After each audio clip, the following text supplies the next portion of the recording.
Depuis notre enfance, les plus grands récits commencent souvent de la même manière. Un homme quitte son village. Une jeune fille s'éloigne du chemin. Un chevalier part en quête. Puis, presque inévitablement, ils entrent dans une forêt. Cette scène se répète avec une étonnante régularité. Dans les contes. Dans les mythes. Dans les légendes. Dans les traditions spirituelles. Comme si la forêt était un passage obligé pour tous ceux qui cherchent quelque chose de plus grand qu'eux-mêmes. Mais pourquoi une forêt? Pourquoi les récits initiatiques conduisent-ils si souvent leurs héros sous les arbres? Pourquoi ne choisissent-ils pas un chemin parfaitement dégagé? Pourquoi ne restent-ils pas dans les lieux familiers où tout semble plus simple? Peut-être parce que l'on ne devient jamais véritablement soi-même en restant là où tout est connu. La forêt est un monde à part. Dès que l'on y entre, quelque chose change. La lumière devient différente. Les sons deviennent plus profonds. Les chemins disparaissent derrière les feuillages. L'horizon s'efface. Très vite, il devient impossible de voir loin devant soi. Chaque pas révèle seulement quelques mètres de plus. Le reste demeure caché. Cette expérience est profondément symbolique. Car la vie ressemble souvent à cela. Nous aimerions connaître tout le chemin. Prévoir chaque étape. Contrôler notre avenir. Mais l'existence avance rarement ainsi. La plupart du temps, nous ne voyons que le prochain pas. Et c'est précisément dans cette incertitude que commence la véritable aventure. Les anciens l'avaient compris. Ils savaient que certains lieux parlent directement à l'âme. Le désert en est un. La montagne en est un autre. Le feu, le pont, la mer ou la grotte portent eux aussi une signification qui dépasse leur réalité matérielle. La forêt appartient à cette même famille de symboles. Elle n'est pas seulement un ensemble d'arbres. Elle représente un territoire intérieur. Un espace où les anciennes certitudes cessent de nous guider. Un lieu où les repères habituels disparaissent peu à peu. Lorsque le héros entre dans la forêt, il ne quitte pas seulement un village. Il quitte une manière de vivre. Il abandonne ce qu'il croyait connaître. Il accepte de marcher vers l'inconnu. Et cette décision change tout. Car aucune transformation profonde ne commence dans le confort.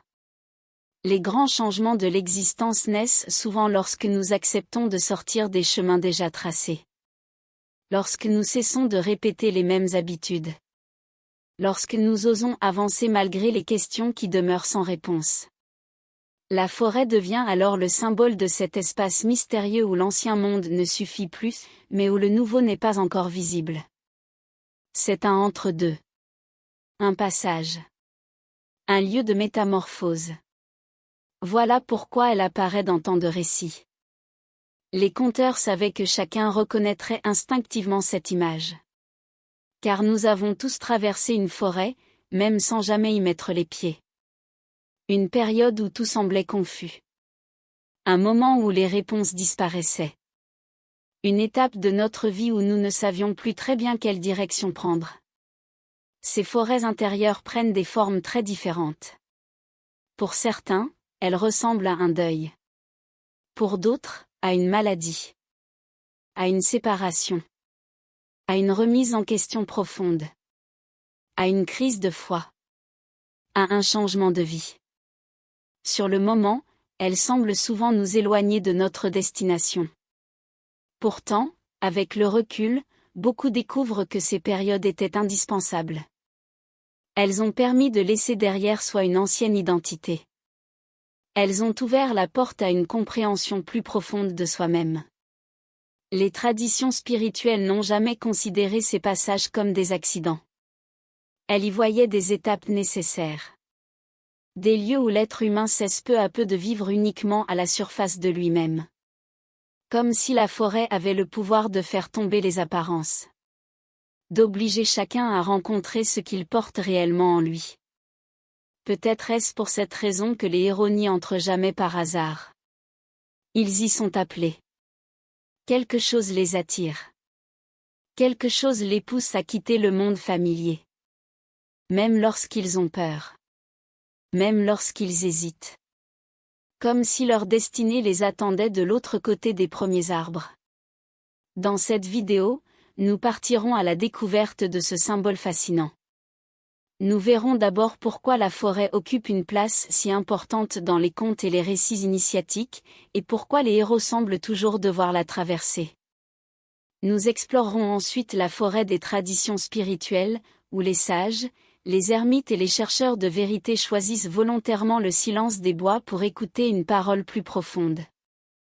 Puis nous comprendrons pourquoi il est parfois nécessaire de se perdre pour se retrouver, et comment la disparition des repères peut devenir le commencement d'une véritable transformation intérieure. Nous rencontrerons également les créatures qui peuplent symboliquement cette forêt, les animaux sauvages, les monstres, les sorcières et les dragons. Nous découvrirons qu'ils ne parlent peut-être pas d'un danger extérieur, mais de cette part de nous-mêmes que nous préférons souvent éviter. Enfin, nous verrons pourquoi les héros ressortent toujours différents de la forêt. Plus humbles. Plus libres. Plus conscients. Car le véritable chemin n'était peut-être pas celui qui serpentait entre les arbres. Il était celui qui s'ouvrait, pas à pas, au plus profond de leur propre âme.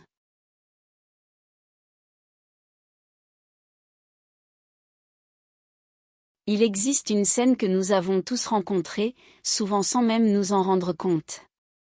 Elle apparaît dans les contes que l'on raconte aux enfants. Dans les légendes anciennes. Dans les romans initiatiques. Dans les grandes épopées. Le héros arrive devant une forêt. Derrière lui se trouve le monde qu'il connaît. Devant lui s'étend un territoire inconnu. Puis il fait un premier pas. Et, à cet instant précis, son ancienne vie commence déjà à s'éloigner. Pourquoi les conteurs reviennent-ils sans cesse à cette image? Pourquoi les héros ne trouvent-ils jamais la sagesse dans leur village? Pourquoi faut-il toujours quitter les lieux familiers pour entrer dans une forêt? Parce que les anciens savaient que l'on ne grandit jamais sans quitter ce que l'on croit connaître. Le village représente la sécurité. Il est le monde des habitudes. Le lieu où tout possède un nom. Où chacun connaît sa place. Où les chemins sont tracés. Tout y semble prévisible. La forêt, au contraire, est le royaume de l'inattendu. Les sentiers disparaissent. Les directions deviennent incertaines. Les bruits se multiplient. La lumière change au fil des arbres. L'on ne peut plus voir très loin. Et c'est précisément ce qui fait de la forêt un symbole initiatique. Entrer dans la forêt, c'est accepter de quitter le contrôle. Les grands conteurs n'avaient pas besoin de longs discours pour transmettre cette idée. Ils racontaient simplement qu'un jeune homme ou une jeune fille s'enfonçait entre les arbres. Et chacun comprenait, sans toujours pouvoir l'expliquer, que quelque chose d'important allait se produire. Pensons aux contes les plus célèbres. Le petit chaperon rouge quitte le chemin. Hansel et Gretel s'enfoncent dans les bois. Blanche-Neige trouve refuge au cœur de la forêt. Dans les légendes arthuriennes, les chevaliers quittent le château pour partir à travers des forêts immenses avant de découvrir le Graal ou de rencontrer un ermite. Ces histoires semblent différentes. Pourtant, elles suivent toutes le même mouvement. Le héros quitte le monde ordinaire. Il traverse une forêt. Il rencontre des épreuves. Puis il revient transformé. Les spécialistes des mythes parlent souvent de voyages initiatiques. Mais les anciens n'utilisaient pas ce vocabulaire. Ils savaient simplement qu'aucune sagesse véritable ne s'acquiert sans traverser une période où tout devient moins évident. La forêt est l'image parfaite de cette expérience. Lorsque nous marchons dans une forêt dense, nous ne pouvons pas voir l'ensemble du paysage. Chaque arbre masque le suivant. Le chemin tourne sans cesse. Nous devons avancer sans posséder une vision complète. N'est-ce pas exactement ce que nous vivons lorsque nous traversons une période importante de notre existence? Nous aimerions connaître l'issue. Nous voudrions savoir si nous faisons les bons choix. Mais la vie ne nous montre que quelques pas à la fois. Les conteurs avaient compris que cette incertitude fait partie du chemin. Voilà pourquoi ils plaçaient leur héros sous les arbres. Ils savaient que la forêt ressemble davantage à la vie que les grandes routes parfaitement droites. Un autre détail mérite notre attention. Dans les contes, personne n'entre dans une forêt pour y faire une simple promenade. Chaque entrée marque le début d'une transformation. Le héros n'en ressort jamais identique. Quelque chose a changé. Il a perdu certaines illusions. Il a découvert un courage qu'il ignorait posséder. Il a rencontré des alliés. Il a affronté des dangers. Il est devenu plus conscient. La forêt n'est donc pas une punition. Elle est une école. Une école étrange, où les leçons ne sont jamais données à l'avance. On y apprend en marchant. On y comprend en traversant. Les réponses n'y sont pas offertes immédiatement. Elles apparaissent peu à peu, au rythme de l'expérience. C'est aussi pour cette raison que les chemins forestiers sont rarement rectilignes. Ils tournent. Ils disparaissent. Ils reviennent. Ils obligent le voyageur à ralentir. À observer. À écouter. La forêt nous retire l'illusion que tout peut être maîtrisé. Elle nous apprend une autre manière d'avancer. Les chevaliers des anciennes légendes connaissaient bien cette vérité. Avant de recevoir une révélation ou d'accomplir leur quête, ils devaient souvent s'enfoncer seuls dans une forêt. Là, ils rencontraient parfois un vieil ermite. Un animal mystérieux. Une source cachée. Ou simplement un long silence. Ces rencontres étaient moins importantes pour ce qu'elles apportaient que pour la disponibilité intérieure qu'elles exigeaient. Car celui qui entre dans la forêt avec des certitudes risque de ne rien voir. Celui qui accepte de ne plus tout comprendre commence, lui, à regarder autrement. Peut-être est-ce là le véritable pouvoir des contes. Ils ne cherchent pas seulement à distraire. Ils nous rappellent que chacun de nous devra, un jour ou l'autre, quitter le confort de son propre village. Non pour fuir sa vie, mais pour découvrir une vie plus profonde. Le village représente ce que nous savons déjà. La forêt représente tout ce que nous ignorons encore de nous-mêmes. Et il est frappant de constater que, dans les récits les plus anciens, le héros ne choisit pas toujours cette traversée. Parfois, il s'égare. Parfois, les circonstances l'y conduisent. Parfois même, il voudrait faire demi-tour. Mais le chemin continue malgré lui. Comme si la forêt savait déjà ce qu'il était appelé à devenir. Cette idée résonne profondément avec notre propre existence. Combien de fois avons-nous été conduits vers des situations que nous n'avions pas choisies? Une épreuve.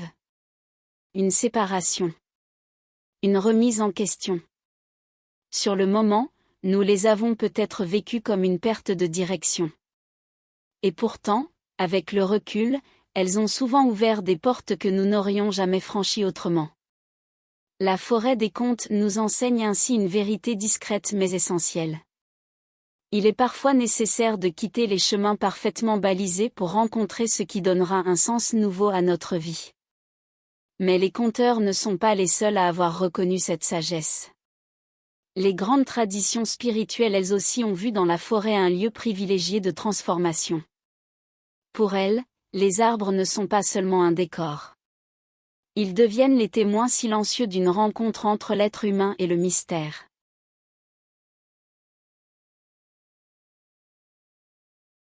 Si les contes conduisent leurs héros dans la forêt, ce n'est pas uniquement parce qu'elle offre un décor mystérieux. Les traditions spirituelles elles-mêmes ont reconnu, depuis des millénaires, que certains lieux favorisent une rencontre plus profonde avec soi-même. Parmi ces lieux, la forêt occupe une place particulière.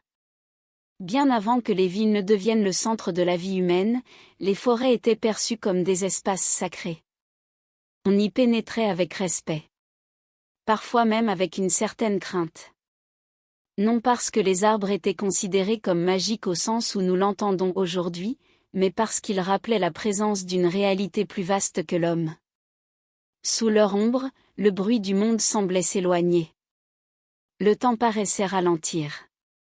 Le silence devenait presque palpable.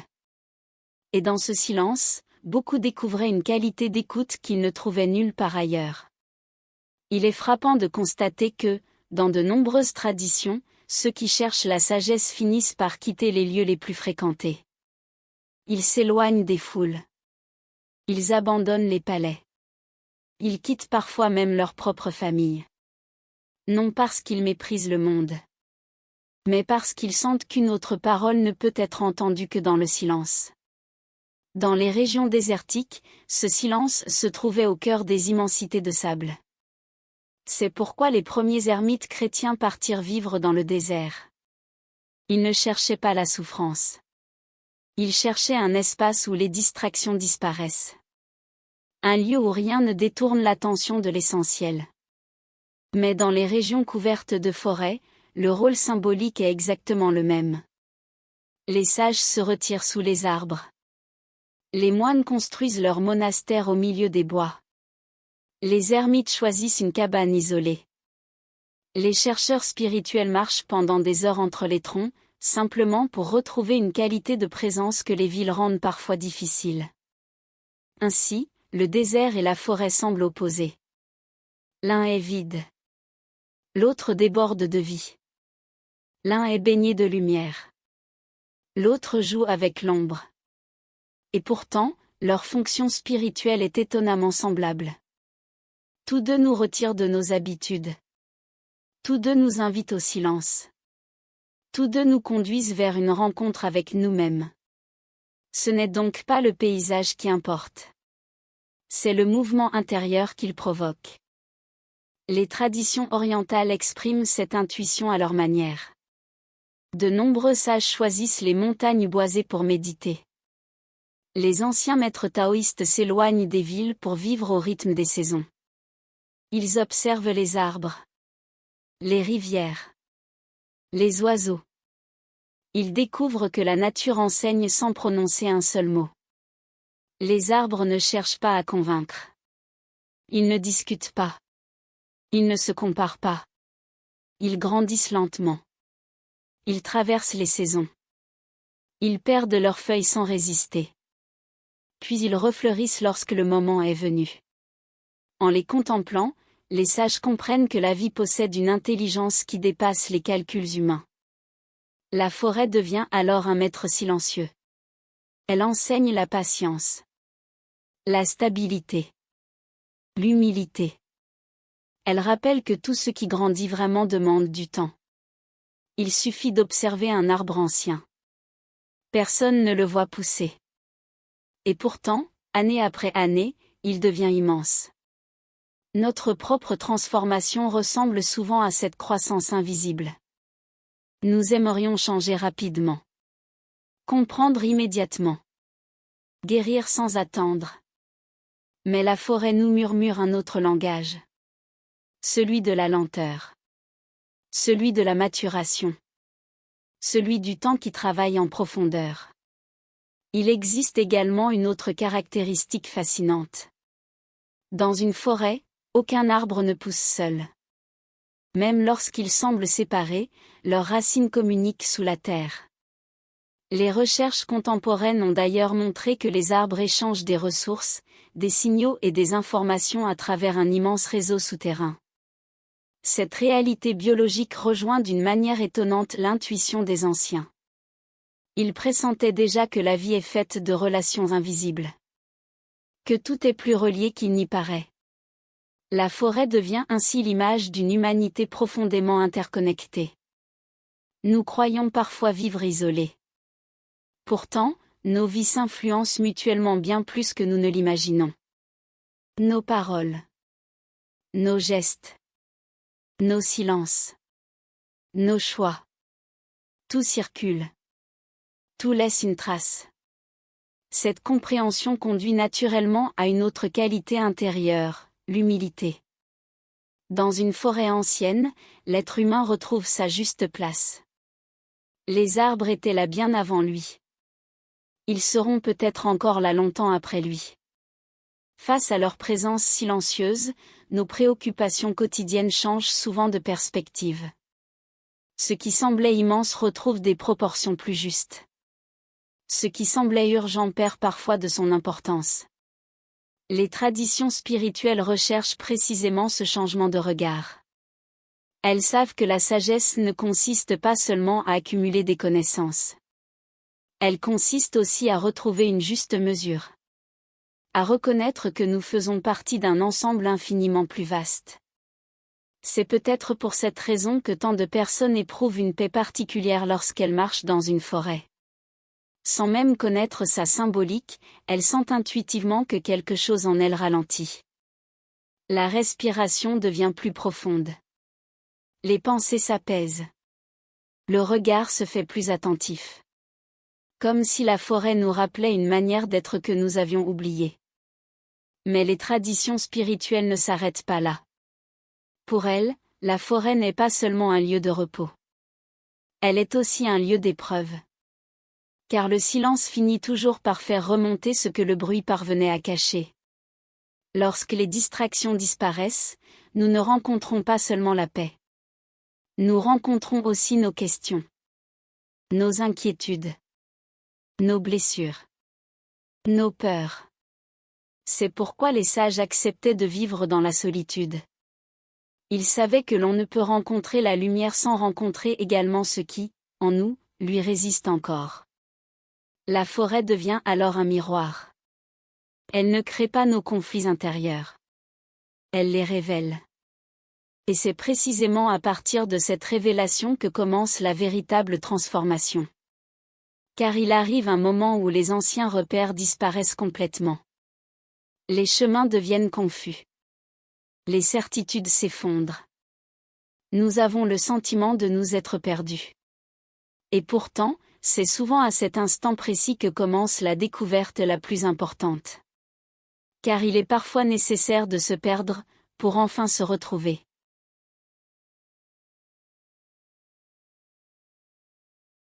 Il existe une étrange vérité que les grands récits semblent nous répéter depuis toujours. Le héros ne trouve jamais son chemin tant qu'il cherche à le contrôler. C'est seulement lorsqu'il accepte de se perdre que quelque chose de nouveau devient possible. Cette idée paraît presque contradictoire. Depuis notre enfance, on nous apprend à éviter de nous égarer. Nous devons toujours savoir où nous allons. Prévoir. Organiser. Maîtriser. Se perdre est souvent présenté comme un échec. Comme une erreur. Comme quelque chose qu'il faudrait éviter à tout prix. Et pourtant, les traditions spirituelles proposent un regard totalement différent. Elles nous disent qu'il existe des égarements qui sauvent. Des moments où la disparition des repères n'est pas un accident, mais une étape nécessaire. La forêt symbolise précisément cette expérience. Lorsque nous y pénétrons profondément, les chemins deviennent moins évidents. Les arbres se ressemblent. Les directions perdent leur clarté. Les anciens points de repère disparaissent. Nous ne savons plus exactement où nous sommes. Cette sensation peut être déstabilisante. Mais elle possède une immense valeur symbolique. Car la vie elle-même nous conduit parfois dans de telles forêts. Il arrive des périodes où toutes les certitudes s'effondrent. Ce qui semblait évident ne l'est plus. Les réponses auxquelles nous nous accrochions cessent de nous satisfaire. Nous avons l'impression d'avoir perdu notre direction. Sur le moment, nous parlons souvent de crise. Avec le recul, nous parlons parfois de renaissance. Les sages avaient observé ce phénomène depuis longtemps. Ils savaient que la conscience ne grandit pas en répétant toujours les mêmes schémas. Elle grandit lorsqu'elle accepte de traverser l'inconnu. Dans une forêt, il est impossible de voir l'ensemble du chemin. On avance arbre après arbre. Pas après pas. Cette image ressemble étonnamment au fonctionnement de notre vie intérieure. Nous voudrions comprendre immédiatement le sens de tout ce qui nous arrive. Mais certaines réponses ne se révèlent qu'à ceux qui continuent à marcher. Sans garantie. Sans certitude absolue. avec une confiance discrète. C'est précisément dans ces périodes que l'ego rencontre ses limites. L'ego aime les cartes, les plans, les explications. Il veut tout comprendre avant d'avancer. La forêt lui rappelle qu'il existe des territoires où les anciennes cartes ne fonctionnent plus. Non parce que le chemin a disparu, mais parce qu'un autre mode de perception devient nécessaire. Les traditions spirituelles ne considèrent pas cette perte de contrôle comme une défaite. Elles y voient souvent le commencement d'une autre intelligence. Une intelligence plus silencieuse. Moins préoccupée par la maîtrise. Plus attentive à ce qui se révèle dans l'instant présent. C'est pourquoi tant de personnes racontent qu'après une grande épreuve, elles ont commencé à voir le monde autrement. Au moment où elles traversaient cette période, elles avaient le sentiment que tout s'écroulait. Puis, peu à peu, elles ont découvert une profondeur qu'elles n'auraient jamais connue autrement. Ce paradoxe traverse toute l'histoire de la spiritualité. Le désert dépouille. Le feu purifie. Le pont oblige à franchir le vide. Et la forêt retire les repères. À chaque fois, le symbole est différent. Mais l'enseignement demeure le même.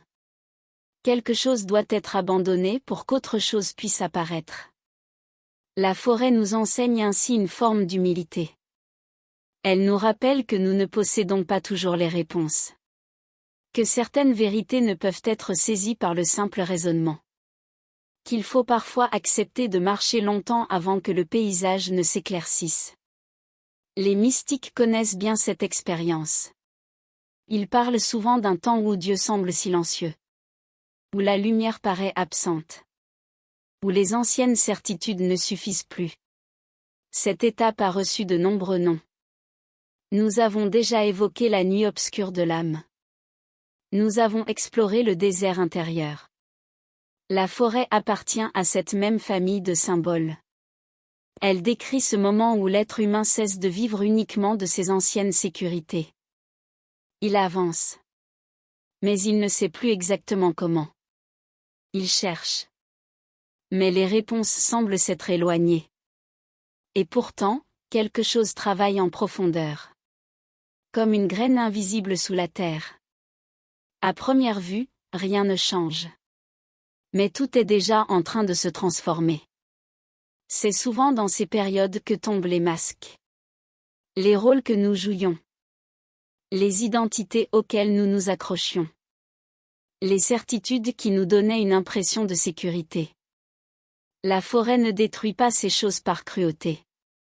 Elle les laisse simplement perdre leur pouvoir. Peu à peu, nous découvrons que nous pouvons continuer à avancer même lorsque nous ne contrôlons plus tout. Cette découverte est immense. Elle transforme notre rapport à la vie. Nous cessons progressivement de vouloir tout prévoir.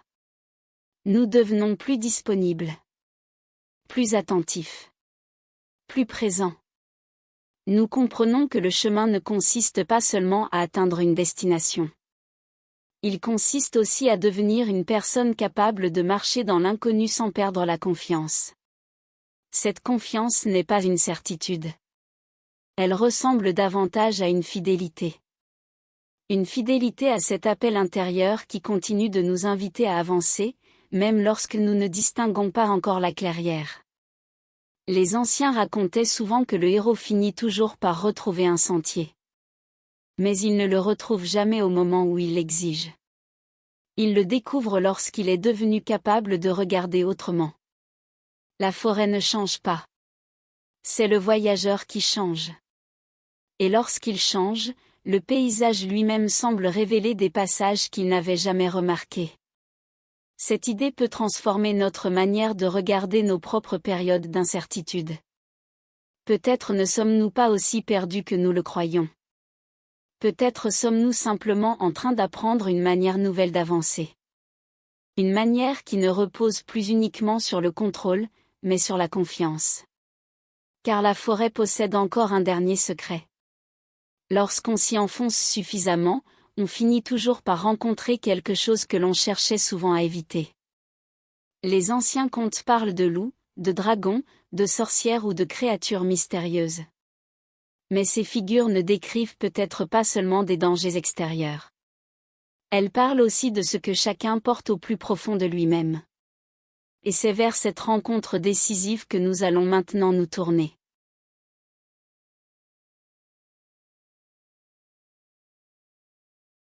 Si les héros traversent une forêt, ce n'est pas seulement pour apprendre à marcher dans l'inconnu.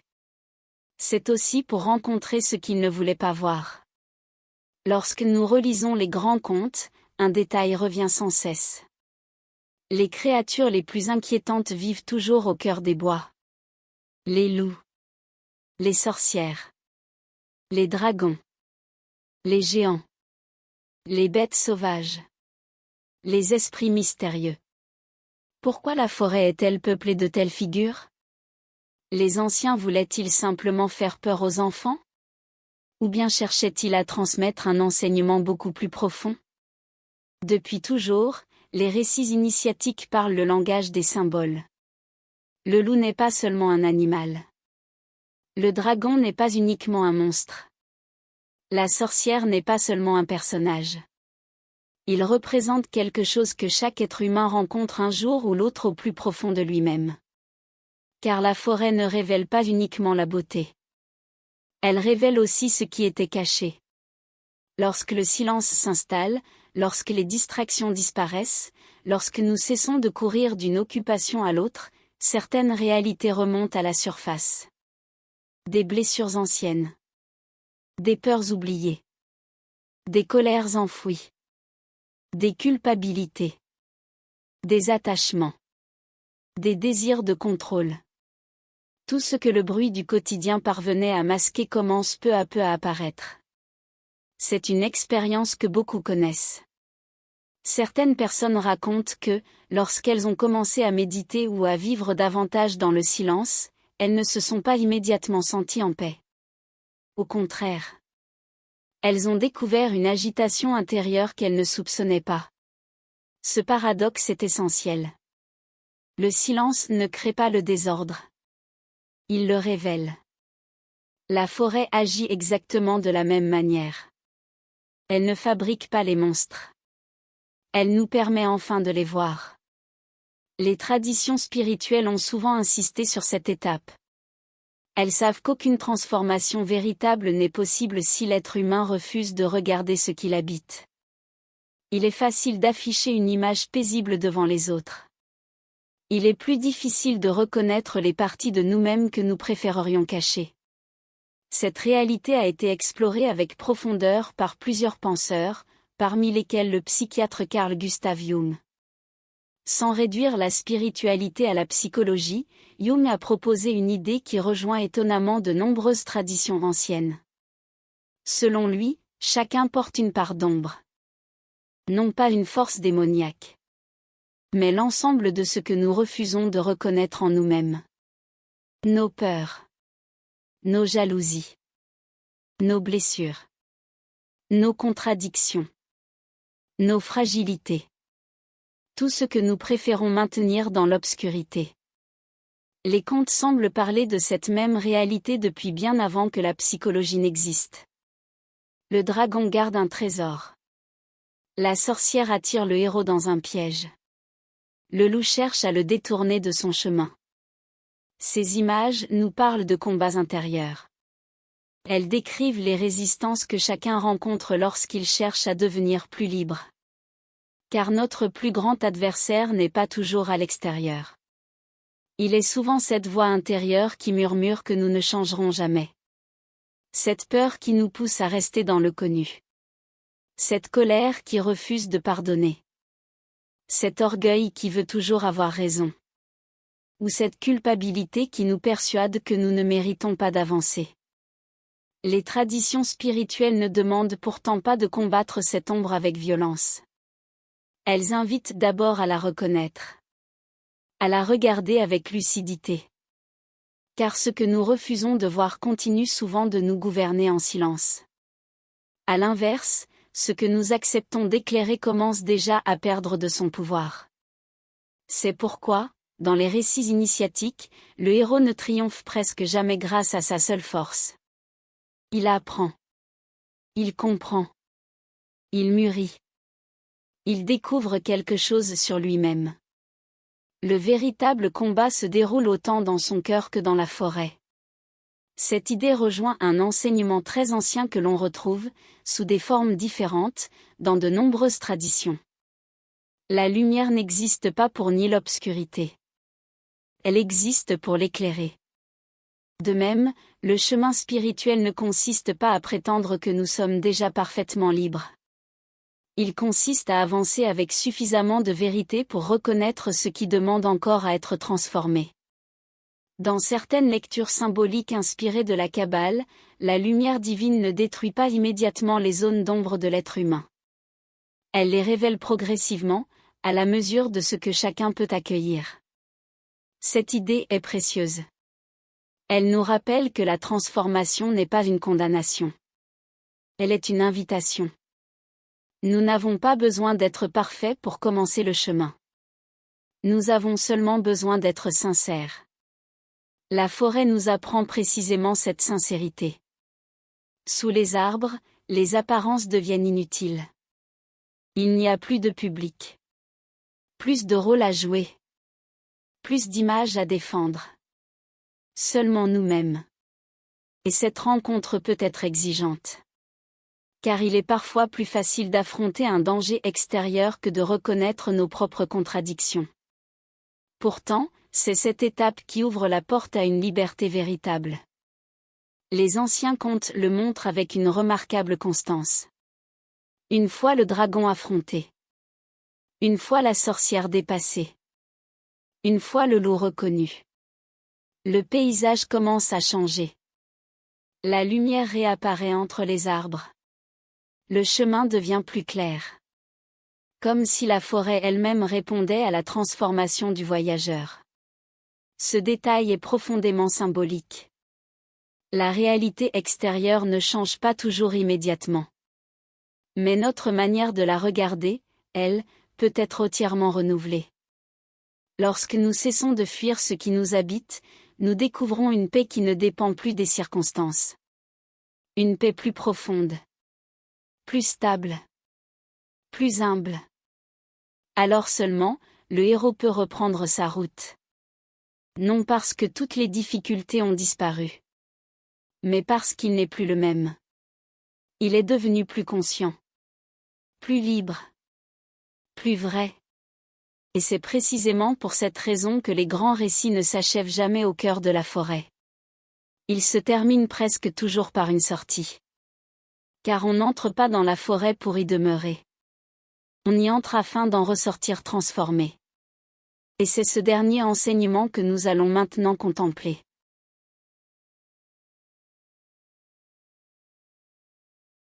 Depuis le début de cette exploration, nous avons suivi les traces de ceux qui, dans les contes, les mythes et les traditions spirituelles, osent franchir la lisière de la forêt.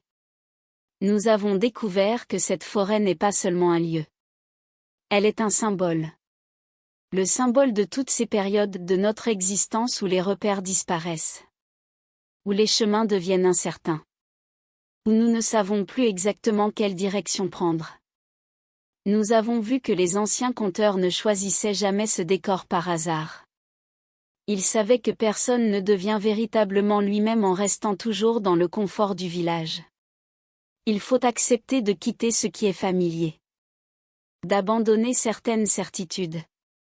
De marcher vers un horizon que l'on ne distingue pas encore. Puis nous avons découvert que les traditions spirituelles partageaient cette même intuition. Les sages se retiraient dans les forêts. Les ermites choisissaient le silence des bois. Non pour fuir le monde. Mais pour entendre une parole que le bruit rendait inaudible. Sous les arbres, quelque chose ralentit. Les apparences tombent. L'essentiel recommence à parler. Nous avons ensuite compris que la forêt possède une autre fonction. Elle nous apprend à nous perdre. Cette idée peut sembler étrange. Et pourtant, les plus profondes transformations commencent souvent lorsque les anciennes cartes cessent de fonctionner. Lorsque nous ne pouvons plus avancer uniquement grâce à nos habitudes. Lorsque nous découvrons qu'il existe une autre manière de marcher. Une manière fondée sur la confiance plutôt que sur le contrôle. Enfin, nous avons rencontré les créatures de la forêt. Les loups. Les dragons. Les sorcières. Toutes ces figures qui peuplent les récits initiatiques depuis des siècles. Nous avons compris qu'elles ne parlent peut-être pas seulement d'un danger extérieur. Elles représentent aussi nos peurs. Nos blessures. Nos attachements. Nos résistances. Cette part de nous-mêmes que nous préférerions souvent ne jamais rencontrer. Mais les anciens avaient compris une vérité essentielle. Ce que nous refusons de regarder continue souvent de nous gouverner. Ce que nous acceptons d'éclairer commence déjà à être transformé. Alors, quel est finalement le véritable secret de la forêt? Peut-être celui-ci. On n'y entre jamais pour s'y installer. On y entre pour en ressortir différent. Le héros ne revient jamais exactement comme il était parti. Il ne possède pas seulement davantage de connaissances. Il est devenu une autre personne. Plus humble. Plus consciente. Plus libre. Plus capable d'aimer. Car la véritable victoire n'était pas de vaincre un monstre. La véritable victoire était de laisser mourir une ancienne manière d'être. C'est un enseignement que l'on retrouve dans de nombreuses traditions. Avant toute renaissance, quelque chose doit être laissé derrière. Avant toute lumière nouvelle, une traversée est nécessaire. Avant toute maturité, une part d'innocence doit accepter de devenir sagesse. La forêt représente ce passage. Elle ne cherche pas à nous égarer. Elle cherche à nous transformer. Elle retire peu à peu les fausses sécurités auxquelles nous nous accrochions. Elle nous apprend que la confiance peut exister même lorsque nous ne voyons pas encore toute la route. Elle nous rappelle que les réponses les plus profondes ne viennent pas toujours de l'extérieur. Elles naissent souvent dans le silence. Dans la patience. Dans cette disponibilité intérieure qui accepte de ne plus tout maîtriser. Peut-être est-ce pour cette raison que tant de héros traversent une forêt avant de découvrir leur véritable vocation. Ils ne trouvent pas seulement un trésor. Ils découvrent celui qu'ils étaient appelés à devenir. Et cette image nous concerne tous. Car chacun traverse un jour sa propre forêt. Pour certains, elle prend la forme d'une épreuve. Pour d'autres, d'une remise en question. Pour d'autres encore, d'un temps de solitude ou de silence. Sur le moment, ces passages peuvent sembler obscurs. Nous aimerions déjà apercevoir la clairière. Mais les arbres cachent encore l'horizon. Pourtant, les anciens nous soufflent une espérance. Continue d'avancer. Même lentement. Même lorsque tu ne comprends pas tout. Même lorsque le chemin semble disparaître. Car la forêt n'est pas la fin du voyage. Elle est le lieu où le voyage commence véritablement. Et lorsqu'un jour la lumière réapparaît entre les arbres, nous découvrons souvent que le monde n'a pas changé autant que nous le pensions. C'est notre regard qui s'est transformé. Nous ne voyons plus avec les mêmes yeux. Nous ne marchons plus avec le même cœur. Alors, avant de refermer cette vidéo, prenons simplement un instant de silence. Et demandons-nous avec sincérité. Quelle forêt suis-je en train de traverser aujourd'hui? Quelle part de moi demande à être écoutée plutôt qu'évitée? Et si cette forêt, que je voudrais parfois quitter au plus vite, était en réalité le lieu où mon âme apprend doucement à devenir elle-même?